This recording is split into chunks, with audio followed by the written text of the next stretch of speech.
प्रभु यीशु में प्यारे बहन और भाइयों, आप सबको जय मसीह की।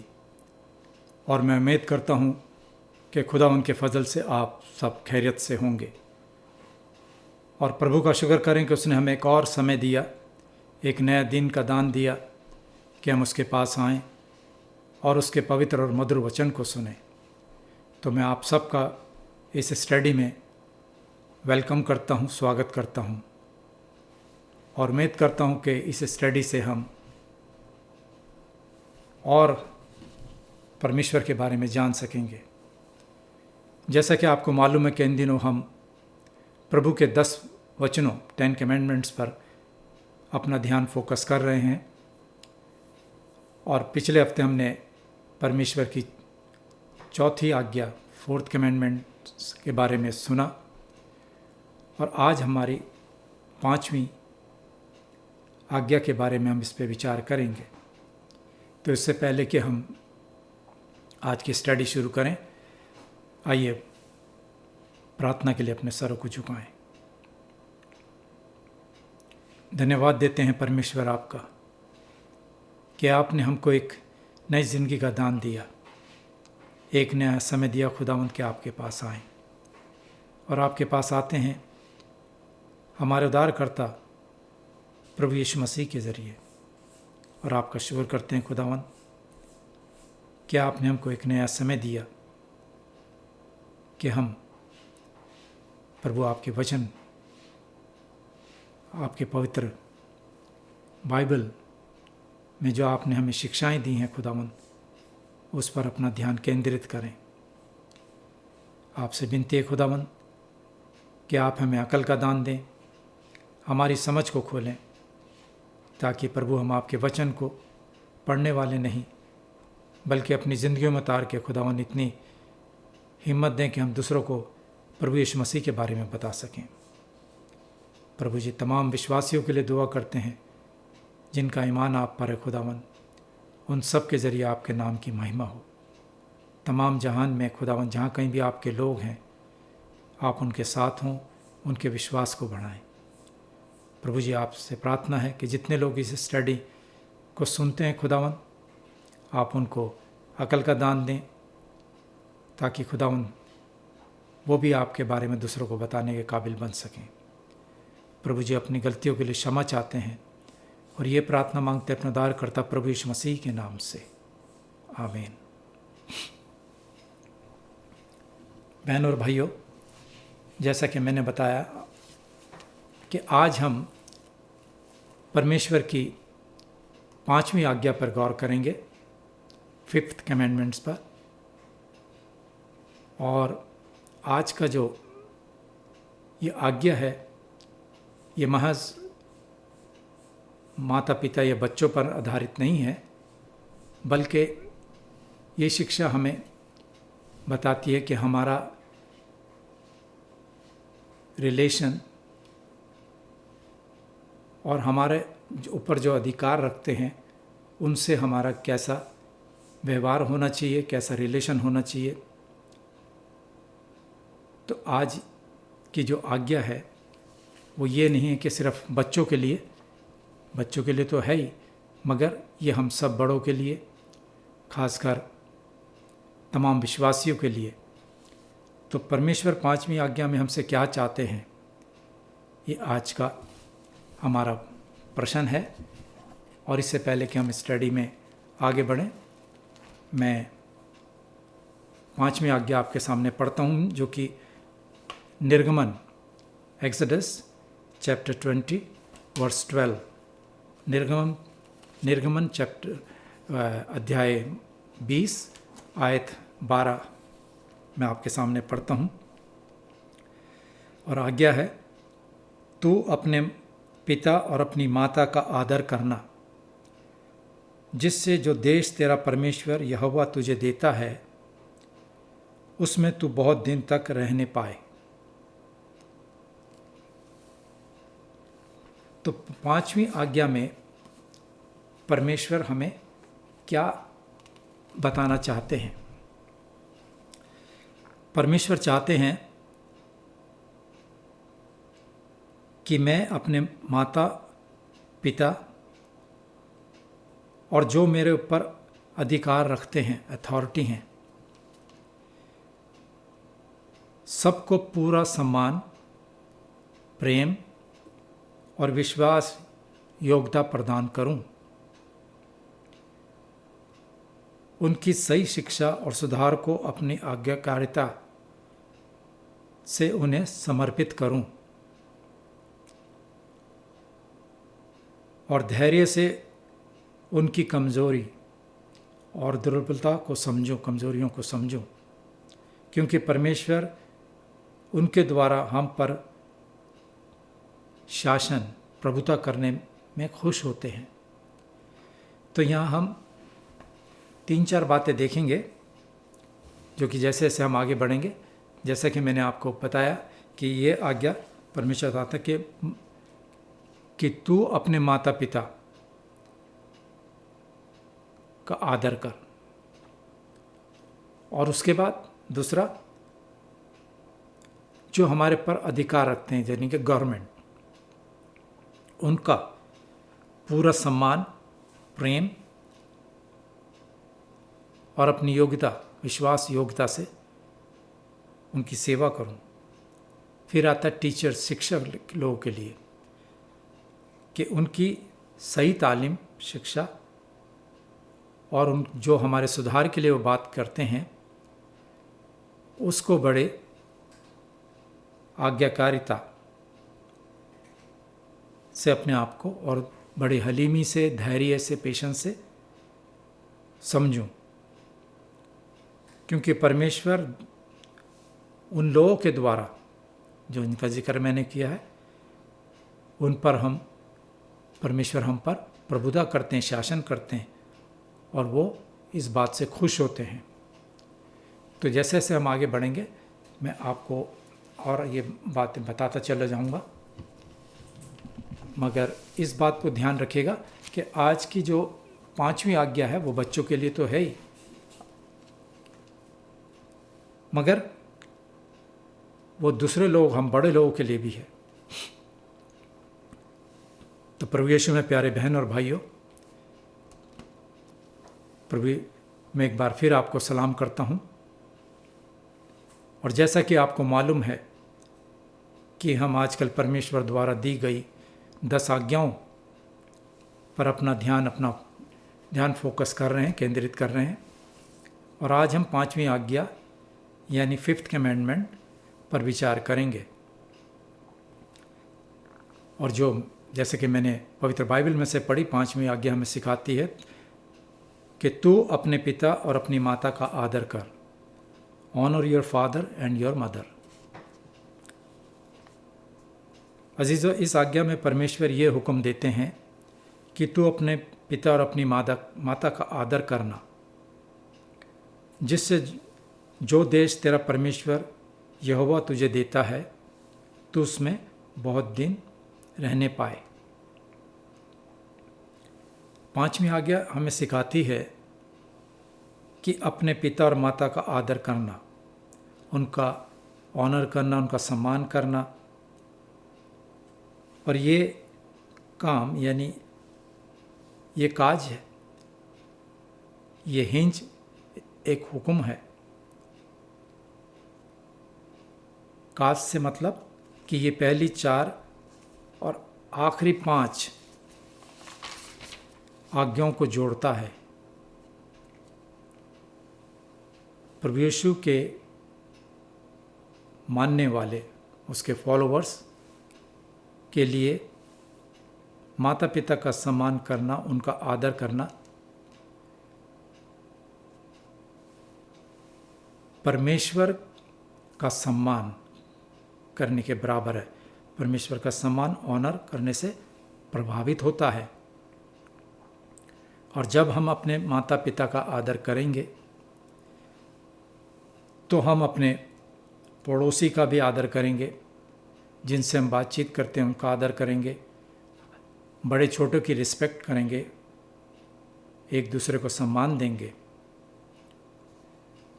और अगर हम इसे नेगेटिव रूप से कहें, नकारात्मक तरीके से कहें,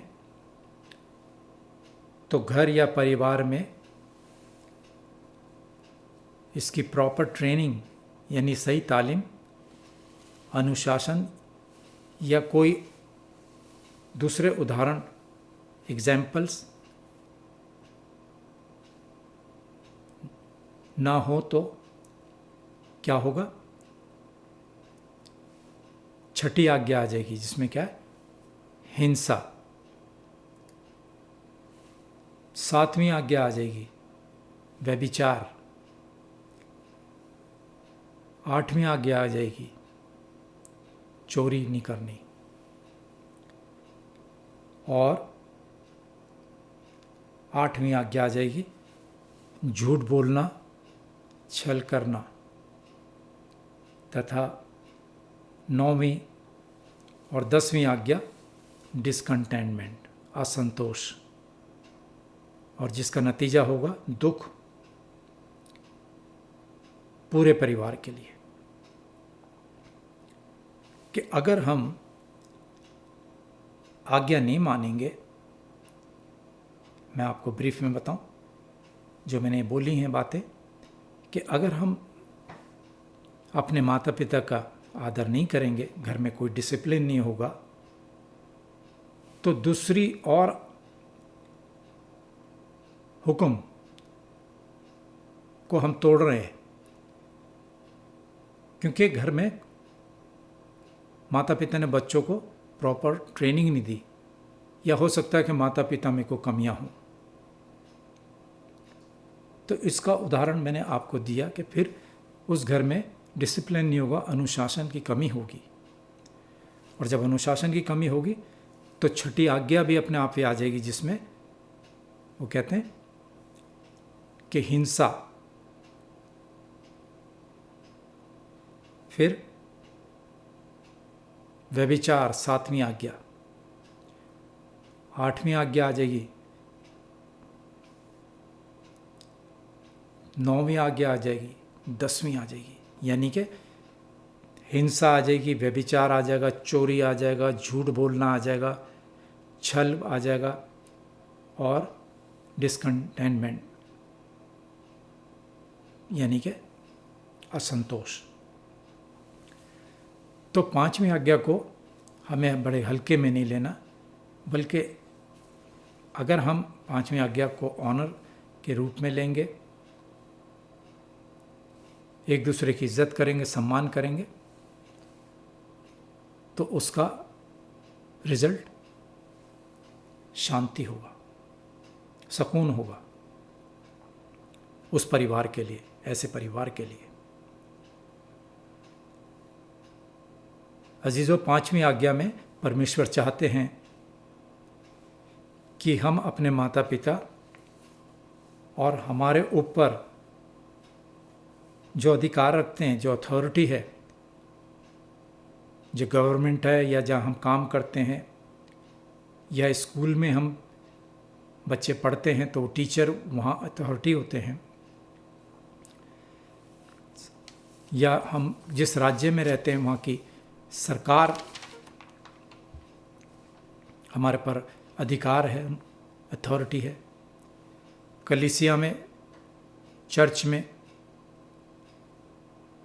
स्कूल में, काम करने की जगह में हमारे बॉस हमारे पर अधिकार करते हैं, वो अथॉरिटी हैं। और परिवार में माता पिता का अधिकार है, माता पिता की अथॉरिटी है बच्चों के ऊपर। और ये अधिकार परमेश्वर ने दिए हैं, इस बात को हमेशा याद रखिएगा। कभी कभी हम अपने अधिकारियों के ऊपर बुड़बुड़ाते हैं या कुछ, मगर अजीज़ों, इस बात को ध्यान रखिए कि तमाम अधिकार, तमाम अथॉरिटी ऊपर से आती हैं, परमेश्वर देता है, और वो हमारे भलाई के लिए होती है। क्योंकि सभी अधिकार, अथॉरिटी परमेश्वर की ओर से आते हैं, और परमेश्वर के पास सारे अधिकार हैं। वो तमाम अधिकार प्रभु के पास है। अगर आपने याकूब की पत्री पढ़ी हो, और उसमें लिखा है क्योंकि हर एक अच्छा वरदान ब्लेसिंग्स और हर एक उत्तम दान ऊपर से मिलता है, यानी कि परमेश्वर की तरफ से आता है। सारे अधिकार परमेश्वर द्वारा मिलते हैं। अजीजों, इस सांसारिक अधिकार इंसानों के जरिए से बनाए हुए नहीं है। जो भी अधिकार या अथॉरिटी होती है वो परमेश्वर देता है। ये परमेश्वर द्वारा दिए गए हैं सोसाइटी की भलाई के लिए, क्योंकि उनके हाथ से परमेश्वर हम पर राज्य करना चाहते हैं।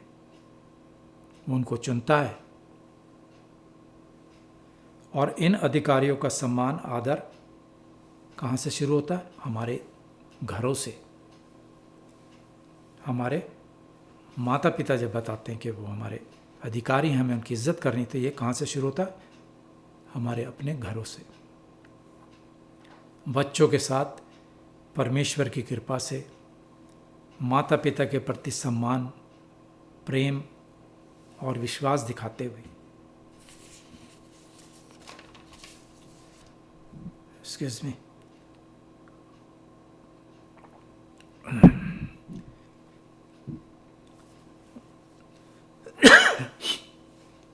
और परमेश्वर की इच्छा हुई तो हम अगले हफ्ते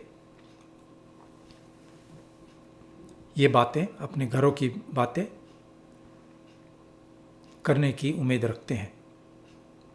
लेकिन आज हम अपना ध्यान परमेश्वर द्वारा दिए गए अधिकार पर फोकस करेंगे, जो कि आज का हमारा टॉपिक है, 5वीं आज्ञा। और ये भी कि इन अधिकारियों यानी अथॉरिटी के नीचे ठीक से जीने का क्या मतलब है।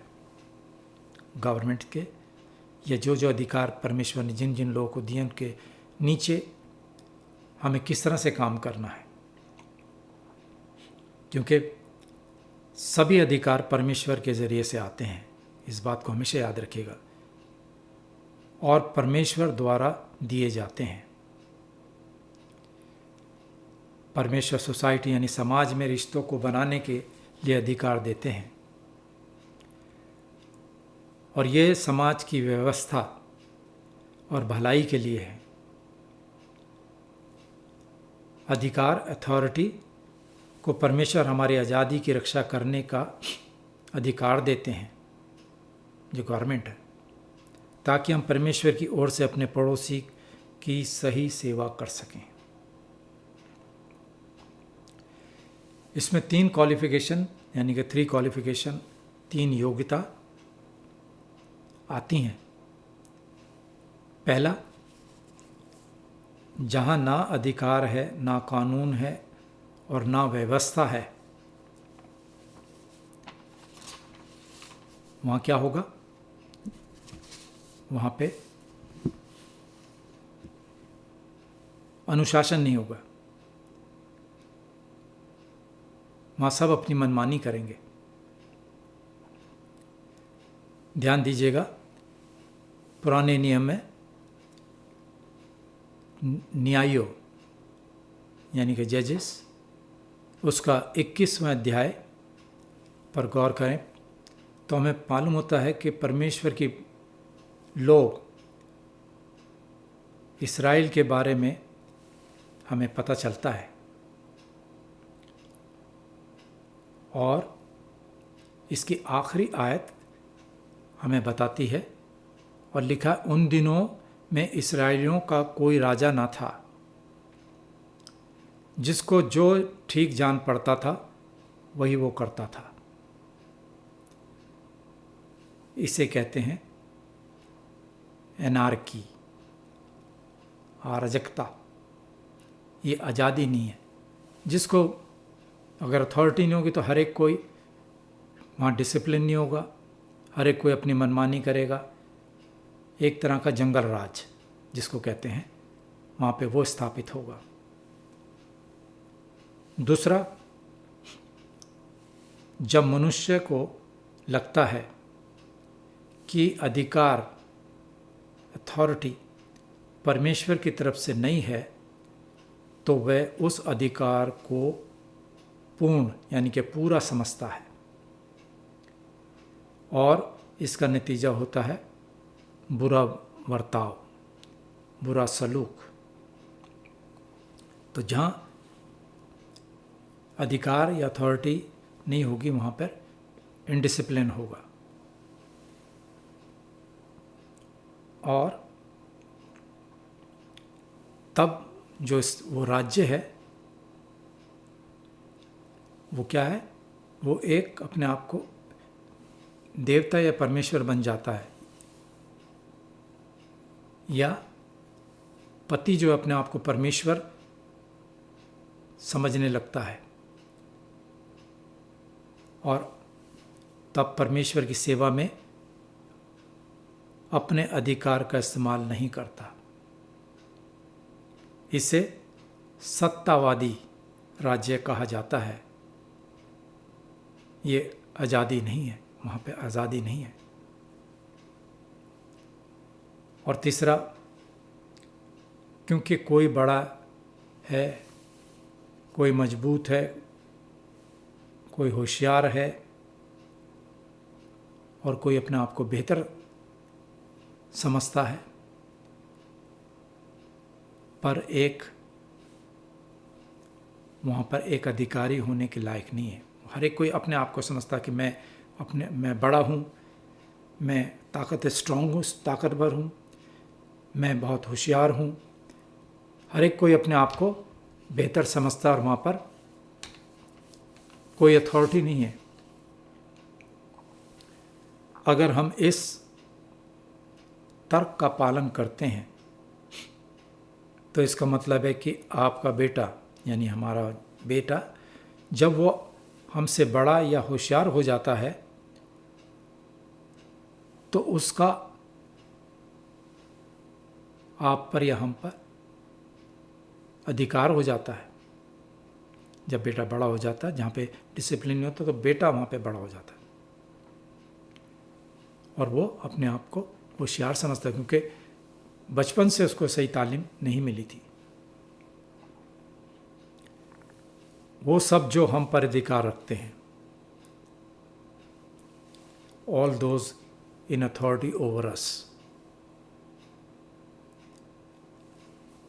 5वीं आज्ञा में हमारे लिए परमेश्वर की इच्छा है कि हम अपने माता पिता और उन सभी के प्रति आदर और प्रेम और विश्वास प्रकट करें, जाहिर करें, जो हमारे ऊपर अधिकार रखते हैं, जो हमारे ऊपर अथॉरिटी है। आइए हम इसके 5 एरियाज को संक्षेप यानी कि ब्रीफ में देखें। मैंने के 5 एरिया मैंने इसको बांटे हैं जो मैं आपके सामने रखता हूँ। पहला, शादी में पति पत्नी का रिश्ता। शादी में रिश्ते का अधिकार होता है। अगर हम पवित्र बाइबल में इफिसियों की पत्री उसके 5वें बाब की 22 आयत में पौलुस प्रेरित कहते हैं पत्नियों के लिए पहले, और वो कहते हैं, हे पत्नियों, अपने अपने पति के ऐसे अधीन रहो जैसे प्रभु के। यहाँ पर इस बात को क्लियर कर दें, इसका मतलब ये है कि पति को अत्याचारी के रूप से काम पत्नी के ऊपर कोई अत्याचार ना करे, क्योंकि इसका अधिकार परमेश्वर ने उसको दिया है सही तरह से इस्तेमाल करने के लिए। और परमेश्वर पति को निर्देश देते हैं आयत 25 में इस बात के लिए, और आयत 25 में परमेश्वर कहते हैं, पत्नियों अपने अपने पति से प्रेम कर रखो, जैसा मसीह ने भी कलीसिया से प्रेम करके अपने आप को उसके लिए दे दिया। तो यहाँ दोनों बातें पतियों के लिए और पत्नियों के लिए। मेहरबानी से इस चैप्टर को पढ़िएगा तो आपको इसके बारे में पूरा पता लगेगा। इसलिए पति पर और भी बड़ी जिम्मेदारी है कि अपनी पत्नी को कैसे ट्रीट करे वो, और पत्नियों को भी ये भी जिम्मेवारी है कि वो धीरज रखने की उनको ज़रूरत है, सब्र रखने की। क्योंकि अगर हम तालमेल हमारे पति पत्नी में नहीं होगा तो घर टूट जाएंगे। तो ये था घर से शुरू होने वाले पति पत्नी के बारे में। पहले बच्चे, फिर हस्बैंड वाइफ, उसके बाद बच्चों का पहला जो स्कूल है वो घर है, उसके बाद वो स्कूल जाते हैं, हम भेजते हैं, और स्कूल में वहाँ की अथॉरिटी, वहाँ के अधिकारी के साथ हमारा कैसा रिश्ता होता है या उस बच्चे का अपने टीचर के प्रति कैसा रिश्ता है। पवित्र बाइबल में स्कूल का उद्देश्य घर का विस्तार होना है। टीचर्स बच्चों की मदद करें, शिक्षक बच्चों की सहायता करें और उन्हें प्रभु की शिक्षा और चेतावनी देते हुए उनका विकास करें। खासकर क्रिश्चियन स्कूल के विषय में मैं कह रहा हूँ कि जहाँ तक हो सके हमें अपने बच्चों को प्रभु की शिक्षा जहाँ पर होती है वहाँ भेजें। संडे स्कूल हुआ, वोकेशनल बाइबल स्कूल जहाँ तालीम होती है छुट्टियों में, ताकि हमारे बच्चों का विकास हो सके एक मसीह तालीम के साथ साथ। और बच्चे भी याद रखें कि अपने टीचर जो हमारे शिक्षक हैं वो भी गलती कर सकते हैं। हर एक कोई पूर्ण नहीं है, हर एक इंसान से गलती होती है। मत सोचिए कि टीचर से गलती नहीं होती, मगर बच्चों को भी इस बात को समझना है और उनकी कमज़ोरियों को, उनके फेलियर्स को बड़े पेशेंस से, धैर्य से सुने और रखें, क्योंकि उनके हाथों से परमेश्वर हम पर शासन करते हैं, राज्य करते हैं। तीसरा, चर्च में अधिकार का संबंध है, चर्च की अथॉरिटी है। मेंबर्स को चर्च के अधिकारियों का सम्मान करना, चर्च के मेंबर्स को, चर्च के जो ऑफिसर्स हैं उनका ऑनर करना है, उनको सम्मान देना, उनका पालन करना है। इब्रानियों की पत्री उसके 13 बाब की 17 आयत हमें बताती है और लिखा है कि अपने एल्डर्स या जो आपको बताते अगुवे की बात को मानो और उनके अधीन रहो, क्योंकि वे उनकी तरह तुम्हारे प्राणों, तुम्हारी रूह, तुम्हारी आत्मा के लिए जागते रहते हैं, जिन्हें हिसाब देना पड़ेगा, ताकि वो खुशी से ये काम करें, ना कि रंज से, क्योंकि इस सूरत में तुम्हें कुछ फ़ायदा नहीं। ये आयत हमें बताती है।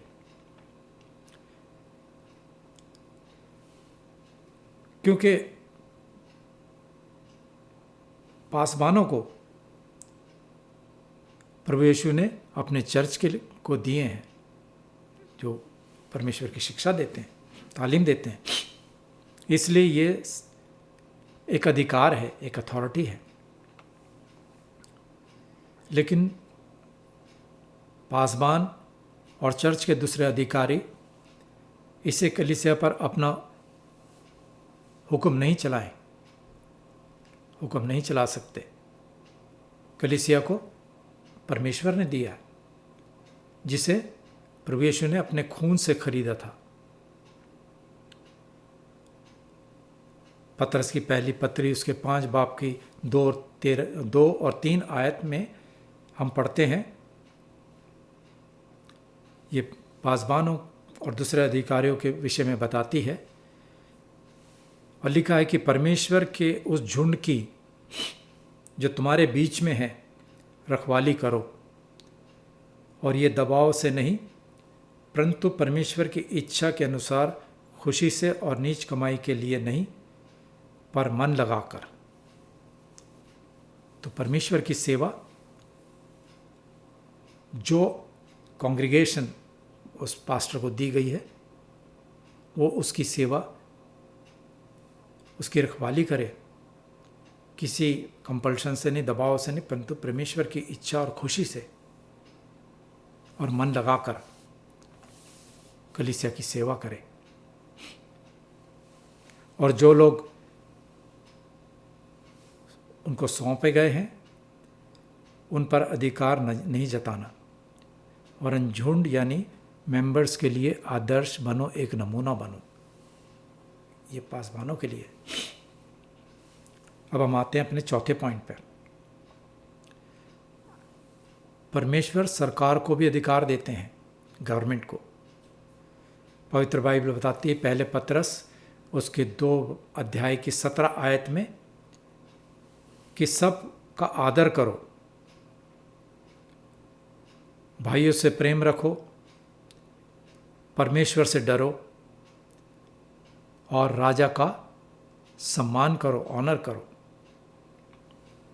इसी तरह रोमियो के नाम पौलुस प्रेरित की पत्री उसका 13वें अध्याय की पहली आयत हमें बताती है, हर एक आदमी प्रधान अधिकारियों के अधीन रहे, क्योंकि कोई अधिकार ऐसा नहीं जो परमेश्वर की ओर से ना हो। तो तमाम अधिकार और जो अधिकारी मुकर्रर होता है वो परमेश्वर की तरफ से होता है, वो परमेश्वर के ठहराए हुए हैं, परंतु उनका अधिकार भी एक दिया हुआ है, डेलिकेटेड है, अधिकार है। हम उन्हें ये याद दिलाने की ज़रूरत करते हैं, एक्सक्यूज़ मी,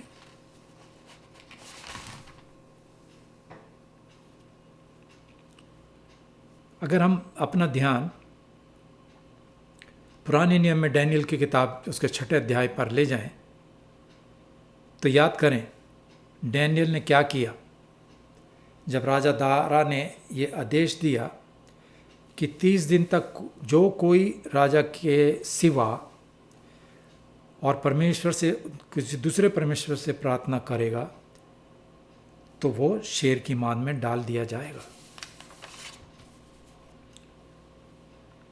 बहनों और भाइयों, ये परमेश्वर के कानून से विपरीत है, उल्टा है। इसलिए डैनियल ने परमेश्वर की आज्ञा का पालन किया था।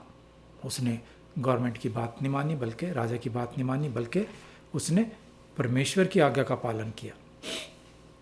लेकिन हमने अपने देश और सरकार के लिए भी प्रार्थना करनी है,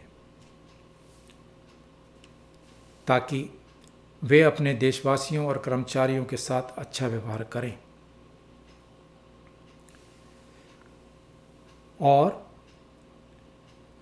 उनको धमकी देना छोड़ दें। इफिसियों के नाम पौलुस प्रेरित की पत्री उसके 6 बाब की 9 आयत हमें सिखाती है, और हे स्वामियों या हे मालिकों, तुम भी धमकियां छोड़कर उनके साथ ऐसा ही सलूक करो, क्योंकि तुम जानते हो कि उनका और तुम्हारा दोनों का मालिक आसमान पर है और किसी का पक्ष नहीं करता, और हम सब एक बड़े अधिकारी यानी परमेश्वर के प्रति जवाबदेही हैं।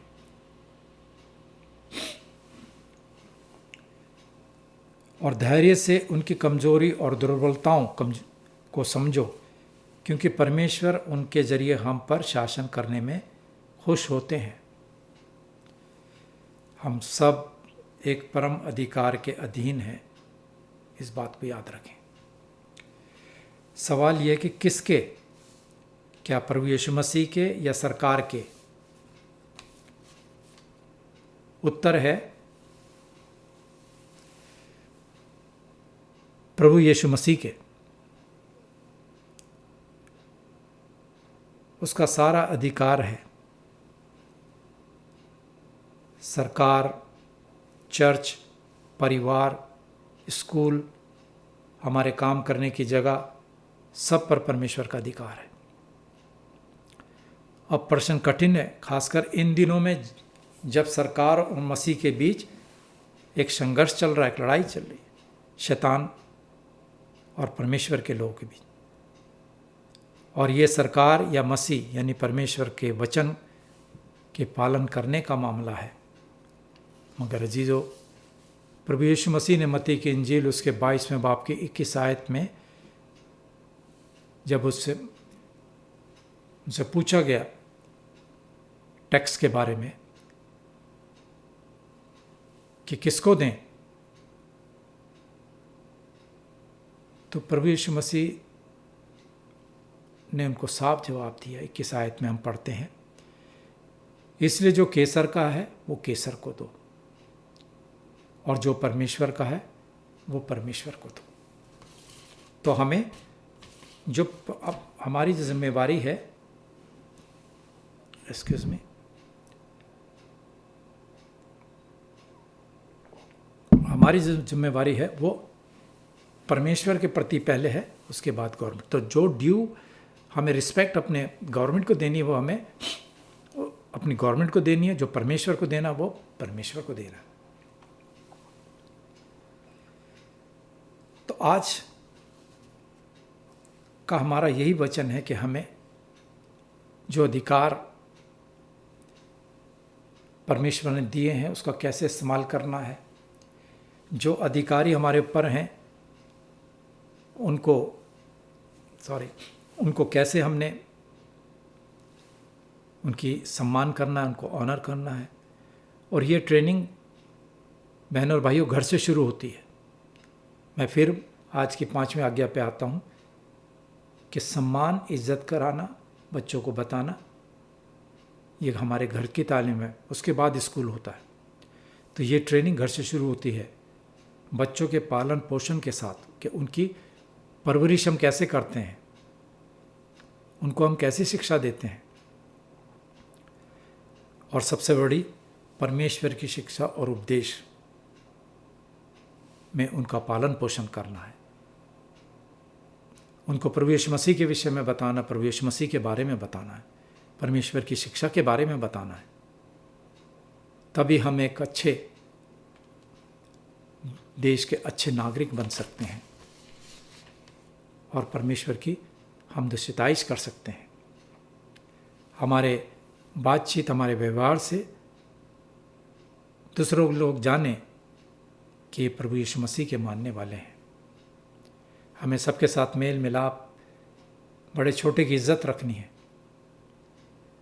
और ये सब प्रभु यीशु की कृपा से, पवित्र आत्मा की सहायता से होगा। तो अब मैं आज के जो हमने अभी 5वीं आज्ञा पढ़ी उसके बाइबल के रेफरेंसेस जैसे मैं आपको बताता हूँ, अभी मैं आपको लिखवाता हूँ, आप उन पे गौर कीजिएगा। पहला एक्सोडस यानी कि निर्गमन नाम की पुस्तक, उसका 21वें बाब की 17 आयत। प्रोवर्ब्स नीति वचन, पहला अध्याय 8 आयत।